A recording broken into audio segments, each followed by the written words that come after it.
Welcome to another episode of NACIC Bible Stories. Have you ever faced a problem so big, so impossible, that you didn't know what to do? Have you ever wished for a miracle?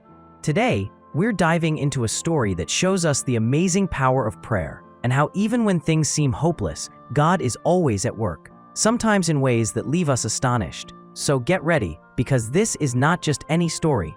This is the incredible, miraculous story of how Peter was freed from prison, and how the prayers of many brought about a miracle that changed everything.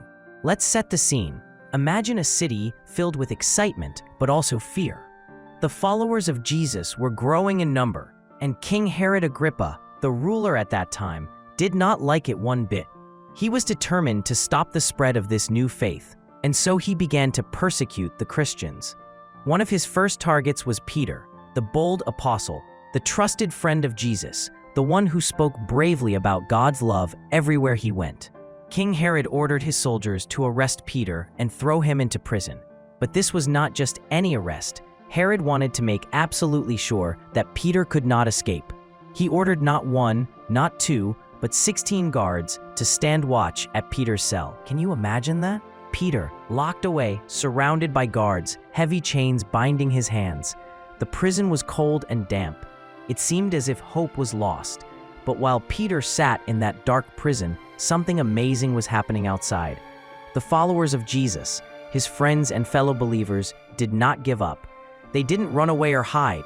Instead, they gathered together, sometimes in secret, sometimes in someone's home, sometimes in small groups, and they prayed. They prayed for Peter. They prayed that God would keep him safe. They prayed that somehow, some way, Peter would be set free. Their prayers went up, day and night, like little lanterns of hope, floating toward heaven. Days passed. The guards remained watchful. The chains stayed tight on Peter's wrists. But the prayers did not stop. The people knew that even when things seemed impossible, God could do anything. And then, on one very special night, everything changed. Peter was sleeping between two soldiers, his hands chained tightly. Two more guards stood at the entrance of the cell, and others patrolled outside. Suddenly, the entire cell filled with a bright, glowing light. Out of nowhere, an angel of the Lord appeared beside Peter. The angel gently touched Peter's side to wake him up. "Quick, get up," the angel said. As soon as Peter began to move, the chains that bound his hands fell off with a loud clink. Peter was free from his shackles, but he was still groggy. Was this a dream? "Put on your belt, your sandals, and your cloak," the angel continued, "and follow me." Peter, still blinking in amazement, obeyed. He tied his belt, slipped on his sandals, threw on his cloak, and quietly followed the angel out of the cell. They walked right past the first guard, then the second guard, and the guards didn't see or hear a thing. The angel led Peter all the way to the heavy iron gate that guarded the entrance to the city. The gate, which was always locked tightly at night, suddenly swung open by itself, creaking loudly on its hinges. Peter and the angel walked out together, free at last. Once they had gone down the street, the angel disappeared as suddenly as he had come.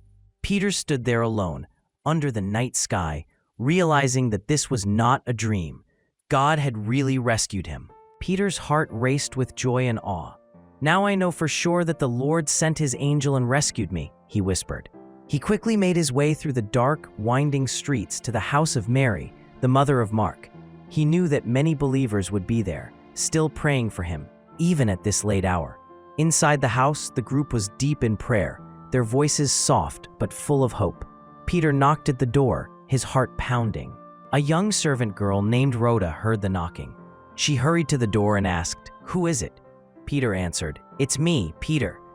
Rhoda was so overjoyed that she didn't even open the door. She ran back inside, shouting, "Peter is here! Peter is standing at the door!"